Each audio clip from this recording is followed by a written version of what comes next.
வணக்கம். நான் director AM Chandru. இந்த வீடியோ முழுக்க முழுக்க நம்ம பிரஸ் மீடியாவுக்கு தான் இந்த வீடியோ. அது மட்டும் இல்லாம நம்ம உலகை வெல்லவா படத்தில பார்வையற்றவங்களுக்காக சில நடிகருங்க சம்பளம் இல்லாம நடிக்கிறாங்க. அவங்களுக்காகவும் தான் இந்த வீடியோ. இன்னும் கொஞ்ச நாள்ல கண்டிப்பா ராகவா லாரன்ஸ் சார் ரசிகர்கள், அவருடைய நண்பர்கள் என்ன செருப்பால் அடிப்பாங்க. அதுக்கு பிறகு என்ன நடக்கும்னு சொன்னா, இந்த பார்வையற்றவங்களுக்காக படம் பண்ணுற ஒரு விஷயம் வைரல் ஆகும். கண்டிப்பா பார்வையற்றவங்களுக்கு நல்லது நடக்கும். நான் செருப்படி வாங்கினா மட்டும்தான் பார்வையற்றவங்களுக்கு நல்லது நடக்கும். இல்லைன்னா கடைசி வரைக்கும் பார்வையற்றவங்க வாழ்நாள் முழுக்க சில பேர் வந்து இருட்டிலே தான் இருப்பாங்க. இதான் உண்மை. நான் ஒருத்தன் டைரக்டர் ஏஎம் சந்துரு, நான் ஒருத்தன் செருப்படி வாங்கினா நடிகருங்கிட்டையும் நடிகர்களோட ஃபேன்ஸுங்கிட்டையும் நான் ஒருத்தன் செருப்படி வாங்கினா அந்த பார்வையற்றவங்களுக்கு ஏகப்பட்ட நல்ல விஷயங்கள் நடக்கும். பார்வையற்றவங்களுக்கு இந்த உலகை வெல்லவா படத்தில் வர வருமானத்தில் வீடு கட்டலாம். ஒரு 500 பேர்கிட்ட வீடு கட்டலாம். உதவி இயக்குநர்களுக்கு ஒரு 500 வீடு கட்டலாம். ஷூட்டிங்கில் சாப்பாடு பரிமாறுற அம்மாங்களுக்கும் ஒரு 500 வீடு கட்டலாம். இந்த பார்வையற்றவங்களுக்கு ரொம்ப பேருக்கு நம்ம மாற்று சிகிச்சையும் பண்ணலாம். 100 பேர், 200 பேர், 500 பேர் கூட மாற்று சிகிச்சை பண்ணலாம். அதுக்குண்டான ஒரு கதைக்களம் இருக்குது. அதுக்குண்டான ஒரு பிஸ்னஸும் இந்த படத்துக்கு இருக்குது. நம்ம உலகை வெல்லவா படத்துக்கு இருக்குது. அது அந்த உலகை வெல்லவா படத்தை சாதாரணமாக நான் வெளியே கொண்டு வர முடியாது. ஒரு 2, 3 வருஷமா நானும் வந்து நடிகருங்களுக்கு சவால் விட்டு பார்த்துட்டேன். 2 வருஷமா 2, 3 வருஷமா வந்துட்டு விடாம நான் சவால் விட்டுட்டு தான் இருக்கேன். இந்த நடிகருங்கள நடிக்க வச்சு 4 தேசிய விருது வாங்கி தரேன். அப்படி இந்த படத்துக்கு 4 தேசிய விருது வாங்கி கொடுத்தா 1 மணி நேரம் இந்த நடிகருங்க சம்பளம் இல்லாமல் நடிக்க தயாரா அப்படின்னு சொல்லிட்டு ஒரு 2 வருஷம் முன்னாடி ஆரம்பித்தேன். அதுக்கு பிறகு 5 தேசிய விருதுக்கும் சவால் விட்டேன். 6 தேசிய விருதுக்கும் சவால் விட்டேன். இப்போ 7வது தேசிய விருதுக்கும் சவால் விட்டுருக்கேன். நல்ல ஃபயராக போயிட்டு இருக்கு. நம்ம ராகவா லாரன்ஸ் சார் நம்ம ப்ராஜெக்டில் வந்து கை வச்சு மாட்டிக்கிட்டாரு. நடிகர்களுக்கும் எனக்கும் வாய்க்கா தகராறு, சொத்து தகராறுலாம் எதுவுமே கிடையாது. என்னுடைய நோக்கம் பார்வையற்றவங்களுக்காக படம் பண்ணுறது. அந்த பார்வையற்றவங்களுக்கு நல்லது நடக்கணும். அந்த பார்வையற்றவங்களுக்கு ஒரு 500 பேருக்கு வீடு கட்டி கொடுக்கணும். ஒரு 500, 1000 பேருக்கு மாற்று சிகிச்சை பண்ணணும். அதுக்கு ஒரே வழி, இந்த படத்தை வந்து ஒரு பப்ளிசிட்டிக்குள்ளே கொண்டு வரணும். பார்வையற்றவங்களுடைய பார்வை நடிகருங்க மேலே படணும். நடிகர்களுடைய பார்வை பார்வையற்றவங்க மேலே படணும். அப்போது டைரக்டர் ஏஎம் சந்துரு நடிகருங்களை அசிங்கமாக திட்டி செருப்படி வாங்கணும். வாங்கியே ஆகணும். நடிகருங்கிட்ட செருப்படி வாங்குறத எவ்வளோ சந்தோஷமாக சொல்லிட்டு இருக்கேன் பாருங்க. இந்த பூமியில் விதைக்கிற விதை ஒவ்வொன்றுத்துக்கும் ஒரு யூஸ் இருக்கும். நான் பார்வையற்றவங்களுக்காக விதைக்கப்பட்ட விதை. பார்வையற்றவங்களுக்காகவே நான் உருவாகியிருக்கேன். இந்த டைரக்டர் ஏஎம் சந்துரு ஒருத்தர் செருப்படி வாங்கினா அந்த பார்வையற்றவங்களுக்கு 100, 200 பேருக்கு மாற்று சிகிச்சை பண்ணலாம். அந்த பார்வையற்றவங்களுக்கு ஒரு 500 பேர் கூட வீடு கட்டி கொடுக்கலாம். தப்பே இல்லை. அந்த பார்வையற்றவங்களுக்காக செருப்படி வாங்குறதுல தப்பே இல்லை. எனக்கு தேவை ஒன்றே ஒன்று தான்.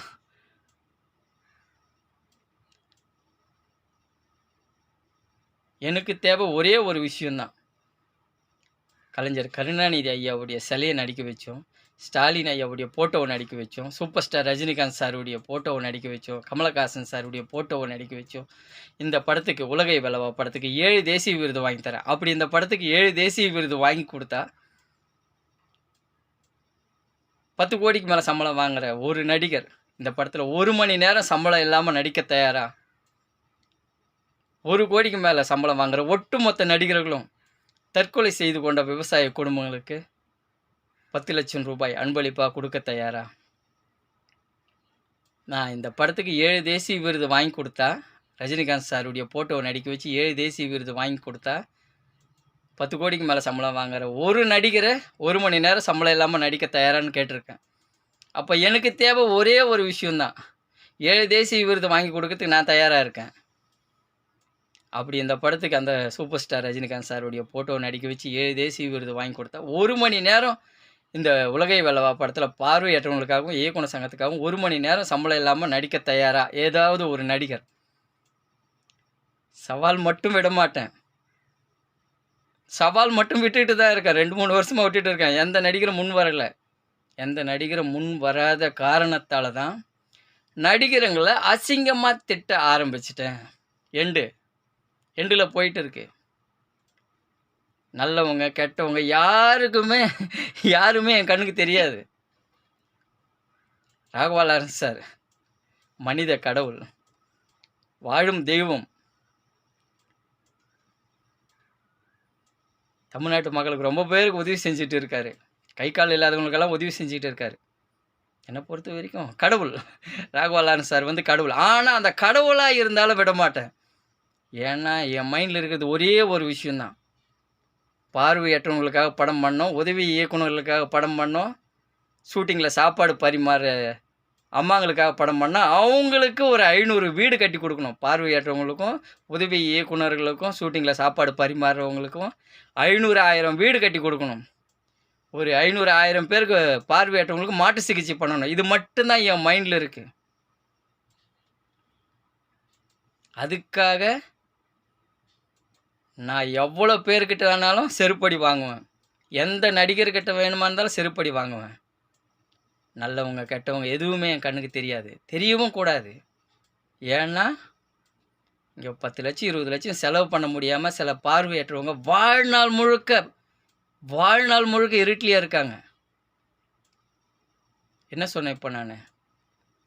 ஒரு 10 லட்சம் 20 லட்சம் செலவு பண்ண முடியாமல் வாழ்நாள் முழுக்க சில பார்வையற்றவங்க இருட்டில் இருக்காங்க. அப்போ அந்த இருட்டில் இருக்கிறவங்களுக்கு வெளிச்சம் கொடுக்கணும்.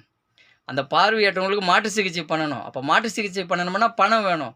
பணம் வேணும்னா இந்த உலகை வெல்லவா படம் பண்ணணும். உலகை வெல்லவா படம் பண்ணணும்னா ப்ரொடியூசர் இருக்காங்க. எனக்கு ஒரு நடிகர் சவால் விடணும். நான் சூப்பர் ஸ்டார் ரஜினிகாந்த் சாருடைய ஃபோட்டோவை நடிக்க வச்சு 7 தேசிய விருது வாங்கி கொடுத்தா 10 கோடிக்கு மேலே சம்பளம் வாங்குறேன். ஒரு நடிகர் இந்த படத்தில் சம்பளம் இல்லாமல் நடிக்கிறேன்னு சொல்லட்டும். சூப்பர் ஸ்டார் ரஜினிகாந்த் சாருடைய ஃபோட்டோவை நடிக்க வச்சு நான் 7 தேசிய விருது வாங்கி தரேன். அப்படி இந்த படத்துக்கு 7 தேசிய விருது வாங்கி கொடுத்தா 10 கோடிக்கு மேலே சம்பளம் வாங்குறேன். ஒரு நடிகர் இந்த படத்தில் சம்பளம் இல்லாமல் நடிக்கிறேன்னு சொல்லட்டும். அதுக்கு பிறகு எந்த நடிகர்களையும் நான் திட்ட மாட்டேன். படத்துக்குண்டான வேலைகள் மட்டும் பார்ப்பேன். படத்தை எடுப்பேன், படத்தை ரிலீஸ் பண்ணுவேன். அது வரைக்கும் நல்லவங்க கெட்டவங்க அப்பன் சுப்பன் குப்பன் யாராக இருந்தாலும் நான் அசிங்கமாக தான் திட்டுவேன். அசிங்கமாக திட்டினா நீங்கள் என்ன பண்ணுவீங்க? நடிகர்கள் ஆகிய நீங்கள் என்ன பண்ணுவீங்க? உங்கள் ரசிகர்களை விட்டு அடிக்க சொல்லுங்கள், செருப்பால் அடிக்க சொல்லுங்கள். தேவைப்பட்டால் போலீஸ் ஸ்டேஷனில் போய் கம்ப்ளைண்ட் பண்ணுங்கள். கண்டிப்பாக எனக்கு ஒரு நடிகர், நான் ரஜினிகாந்த் சாருடைய ஃபோட்டோவை நடிக்க வச்சு 7 தேசிய விருது வாங்கி தரேன். அப்படி இந்த படத்துக்கு 7 தேசிய விருது வாங்கி கொடுத்தா 10 கோடிக்கு மேலே சம்பளம் வாங்குற ஒரு நடிகர் இந்த படத்தில் 1 மணி நேரம் சம்பளம் இல்லாமல் நடிக்கிறேன்னு சொல்லிட்டா நான் எந்த நடிகரையும் திட்ட மாட்டேன். அந்த ஒரு நடிகர் எனக்கு சவால் வர்ற வரைக்கும் எந்த நடிகர் என்னுடைய பார்வைக்கு கிடைச்சாலும், என்னுடைய கதைக்குள்ளே கை விட்டாலும், எனக்கு தேவைப்படுற ஒரு நடிகர் வந்து என்னை வேடிக்கை பார்த்தாலும் அசிங்கமாக திட்டுவேன், கேவலமாக திட்டுவேன். அந்த நடிகர் எங்கே போனார், எங்கே வந்தார், அந்த மாதிரி ஒரு விஷயங்களை கூட நான் பண்ணுவேன். அந்த நடிகருங்களை அசிங்கப்படுத்துவேன், கேவலப்படுத்துவேன், காரி துப்புவேன். எனக்கு என்ன தேவை? நான் நடிகருங்களை திட்டாமல் இருக்கணும், கேவலமாக பேசாமல் இருக்கணும் அப்படின்னு சொன்னால் எனக்கு ஒரே ஒரு விஷயந்தான். இந்த உலகை வெல்லவா படத்தில் பார்வையற்றவங்களுக்காக 1 மணி நேரம் சம்பளம் இல்லாமல் நடிக்கிறேன்ட்டு ஒரு நடிகர் எனக்கு சவால் விட்டுட்டாங்கன்னா நான் சைலண்ட் ஆகிடுவேன். அந்த ஒரு நடிகர் 1 மணி நேரம் சம்பளம் இல்லாமல் நடிக்கிறேன்னு சொல்லி சவால் விடுற வரைக்கும் என் கண்ணுக்கு முன்னாடி எந்த நடிகர் கிடைச்சாலும், என் கதை களத்தில் கையை வச்சாலும் சரி, வைக்கலைனாலும் சரி, பார்வையற்றவங்களுக்காக நான் செருப்படி வாங்கிறதுக்காக தயாராக இருக்கேன். அப்போது எந்த நடிகர் என் கண்ணில் பட்டாலும் சரி, என் கதை களத்தை திருடினாலும் சரி, திருடா விட்டாலும் சரி,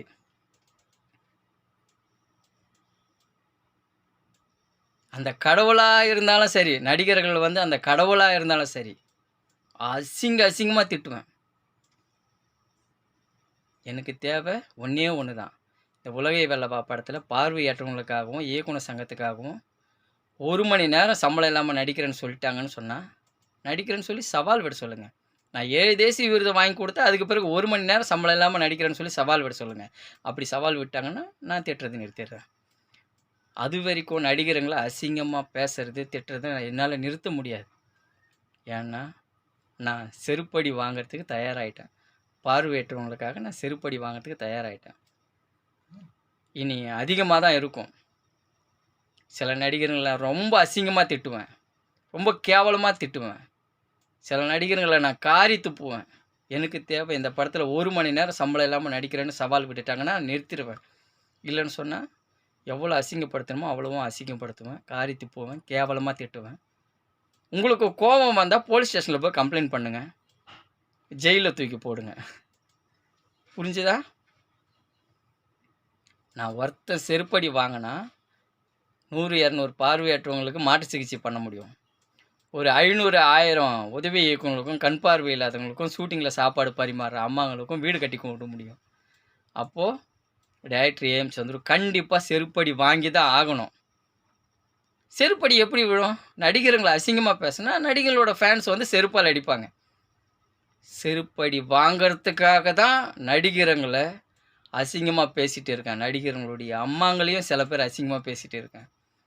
என் கண்ணு முன்னாடி நல்லவங்க கெட்டவங்க யாருமே தெரிய மாட்டாங்க, தெரியவும் கூடாது. அந்த கடவுளாக இருந்தாலும் நான் அசிங்கமாக தான் பேசுவேன். ஏன்னா நான் ஒருத்தன் செருப்படி வாங்கினா, நான் ஒருத்தன் ஜெயிலுக்கு போனால் ஏகப்பட்ட பார்வையற்றவங்களுக்கு நம்ம மாற்று சிகிச்சை பண்ணலாம். அப்போது டைரக்டர் ஏஎம் சந்துரு செருப்படி வாங்குறதுல தப்பே இல்லை.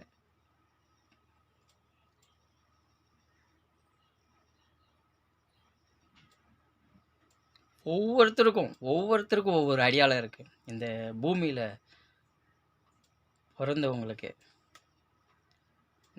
பிறந்தவங்களுக்கு ஒவ்வொருத்தருக்கும் ஒவ்வொரு அடையாளம் இருக்குது.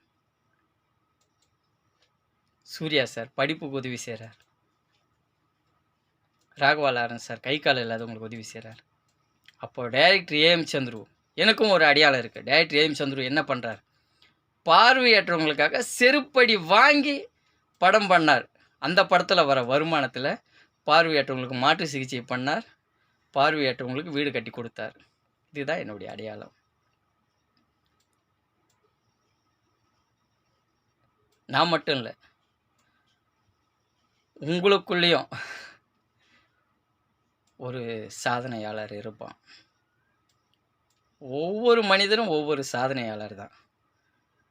ஆனால் சாதனைன்னு பார்த்தா வேறு பெருசாலாம் எதுவும் இல்லை. பெருசாலாம் இங்கே எதுவும் சாதனை பண்ண வேணாம். நீங்கள் யாருன்ற ஒரு விஷயம் நீங்கள் தெரிஞ்சுக்கங்க, அதுவே பெரிய விஷயம். நீங்கள் யாருன்னு சொல்லிட்டு உங்களுக்கு தெரிஞ்சிடுச்சுன்னு சொன்னால் அதுக்கு பிறகு உங்களுடைய நண்பன் யார், உங்களுடைய எதிரி யார் அப்படின்னு சொல்லி நீங்கள் தேர்ந்தெடுத்துடலாம்.